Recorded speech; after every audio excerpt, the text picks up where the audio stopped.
usually hang out here on Thursday. There's people who are not super technical. They're just going through the Cardano CBCA course. It's a bit technical, but you're not expected to write code. Just understand that some technical things and be able to talk about it to your friends. Those are the people that's learning things like different generations of blockchain and Cardano and what happens behind the scenes, those kinds of things. So I'm going to be coming around, checking in with you. We also are doing, for those group of people, we're doing, is it the leaderboard? What's the thing called? For the CBCA. How does it work? So if you're new and you're wanting to join the CBCA course, that's just about learning about blockchain and Cardano, you can. I'm going to be coming around and helping you answer questions, checking with you, see how you're doing, if you're understanding the stuff. And then also we have the competition happening every week. So for those who are here last week, you know how we do it, right? We just give you the leaderboard, and then whoever the top 10 that we can hear on top, we give you a reward. But you can also check for yourself on the leaderboard, right? Similar to it. So you know how to do it. Yeah, so we are going to do that. The leaderboard is still here. That is now from a week ago to today. Just as we said last time, here, mostly we're just having to ask questions, things that you learned and you could not understand. But when you are here, there at home, you still study so that you're here on job. You're not coming here exactly just to study, like exactly 100%. So even if you are home, just keep studying and being able to learn. We are going to do the leaderboard thing again. We take the exact time we are going to close it. Nice. For the people who are here for the coding and the hackathon, when we were talking about Cardano, thank you. This is Herin, by the way, our fearless community manager. If you have any issues, go to her. Don't come. I'm kidding. We run the Cardano community in Nairobi together. In Cardano, for the people who are learning about this ICANN stuff and maybe thinking about what kind of smart contracts they're going to have for their hackathon project. Remember, one of the big difference between Cardano and a lot of different blockchains, including any blockchain that says EVM, Cardano actually does not have smart contracts. People forget this. So remember, the smart contracts is a place to put in like very specific business rules, input and outputs. You give me these things, and then these outcomes will happen.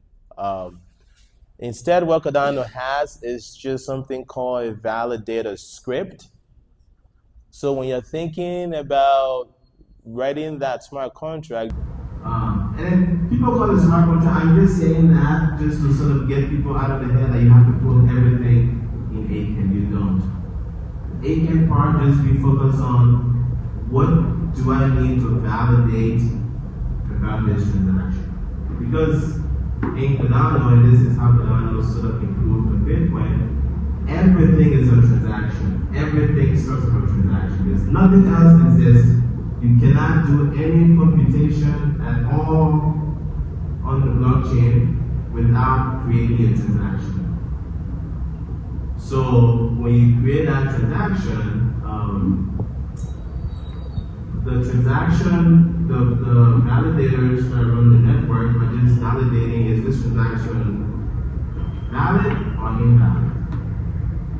One way a transaction can be valid is that the private key, this private key thing is sinking into your brain for the CBCA people. Your private key is presented from this address to this address. The address that's sending money, have they provided a private key? If they provided a private key, the transaction is valid. But now if you have a transaction that says, you want to,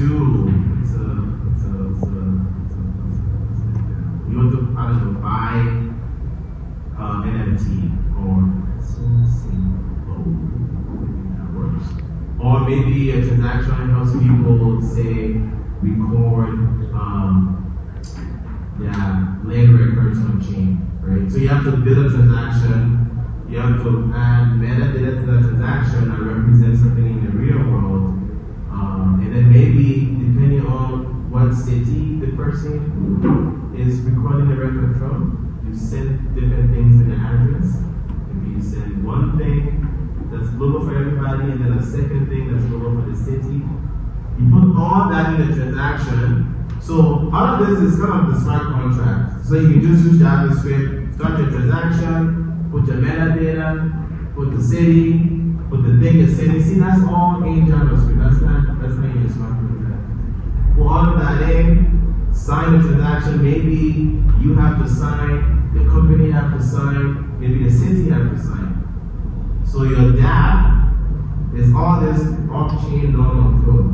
Maybe you sign something, it goes on the website, now someone can go and see that it's waiting for a second signature, now they come and sign. That's all off-chain. A third person comes and signs. Then when you submit it, that's when the quote-unquote smart contract part comes in. Because when you're submitting a transaction that needs a non-standard validation, where it doesn't so much care about signatures, it cares about custom business logic.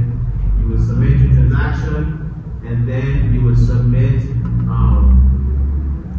generally, the thing that generates the transaction will tell the blockchain if it's coming from like a smart contract. So then you have to submit a copy of your actual script as part of submitting your transaction. So Cardano does not know anything about your land or Kenya or anything like that. It's just flexible. You can submit a transaction, and then you can say, by the way, Cardano, when you verify this transaction, use these rules, use these scripts. So now in your script, you're just doing all the checking. You're looking at the transaction and saying, okay, this exists, this number cannot be higher than this number, those kinds of things. People can only submit from these 3 cities. We don't want anybody to do so. But all that stuff will be provided up front. So your IP code is just doing the validation. And at the end of the day, it returns true or false. If it returns true, Cardano sees that transaction as a valid transaction and it puts it on the chain. If it returns false, the transaction fails. So it really makes it super simple, and it makes it less time, less AI credits to write these IP code because you don't have to have everything in the IP code. Does that make sense?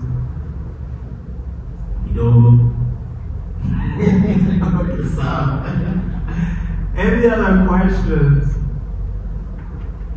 Mr. A? Maybe?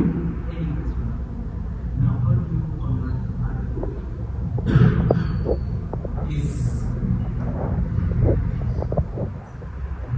so how do you make without a stable point? Something you stable research. So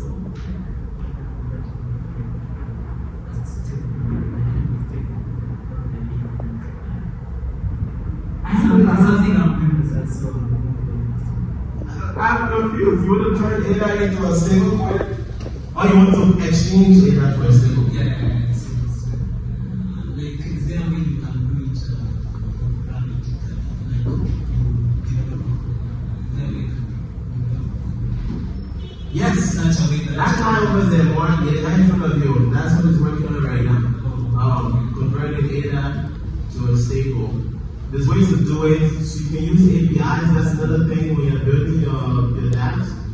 You don't have to build everything. Focus writing code on the thing that's unique. But any household thing, you can use a smart contract. You use an AI agent, MCP server.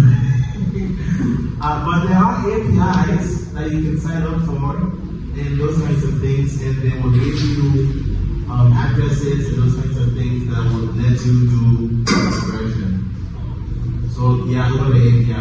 This is what I say, because a lot of things happen off-chain, right? So when you're doing this conversion, it's not happening on the blockchain.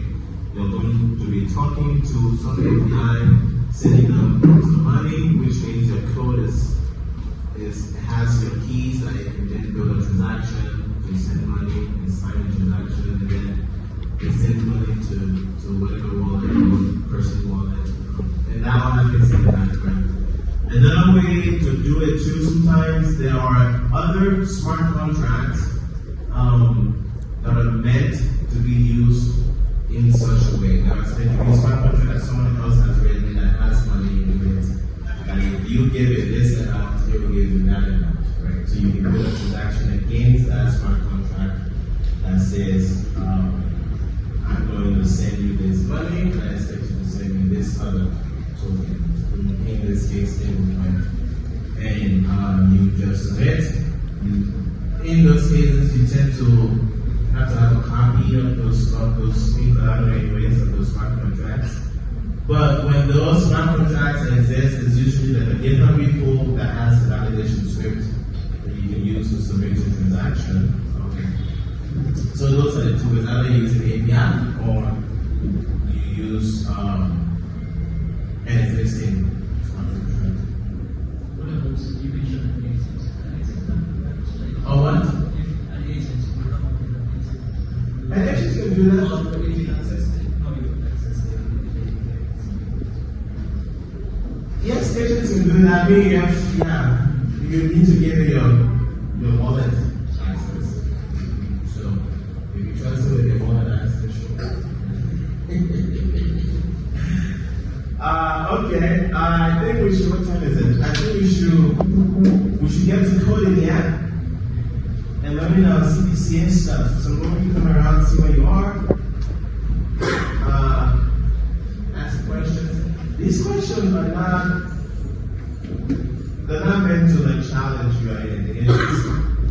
They're meant to remind you of what you're learning. So don't be shy to say the wrong answer.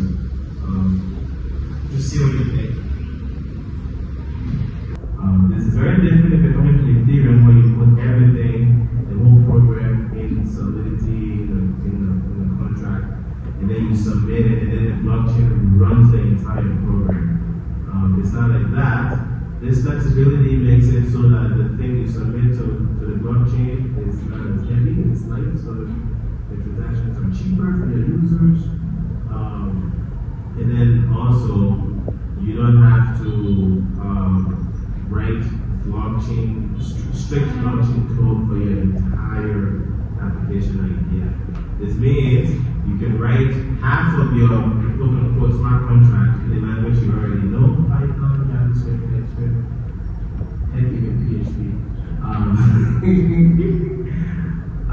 Because what you're doing is just generating your transaction, and then you submit that transaction to the blockchain, and then you can valid. If it's invalid, the transaction fails with the error message. So just be thinking when you're writing your smart, quote-unquote, smart contract part, be thinking more, I'm just writing the validation rules, right? And don't put too much crazy business logic in that thing. It's going to be very expensive to run, and it's going to introduce more bugs that you don't need to worry about. So keep them simple. And then also, I was talking to someone the other day, and somehow they did not know how to get data On chain that's not available when you are writing your transaction. I don't know if the IQ course we have covers that. Maybe we'll try to find some of these definitions and share them in the WhatsApp. I don't yet. But with most blockchains, there are these things called improvement proposals. Cardano has Cardano improvement proposals.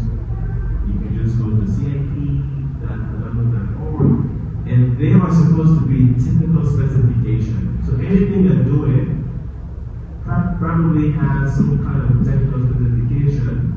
The minting NFT, the specification number is 20. 25? Right? What's the CIP of NFTs?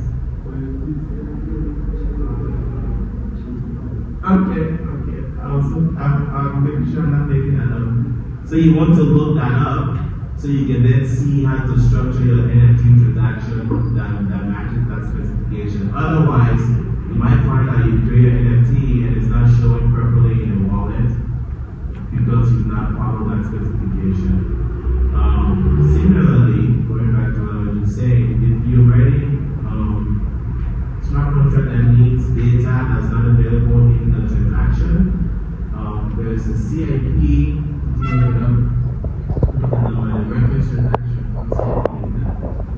there is a CIP that describes a way where you can create transaction even before, even after your smart contract.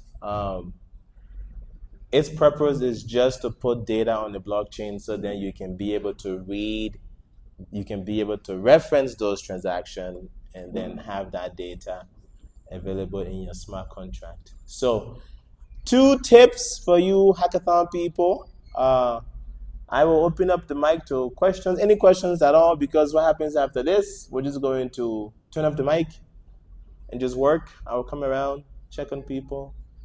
Any questions before we do that? Yes?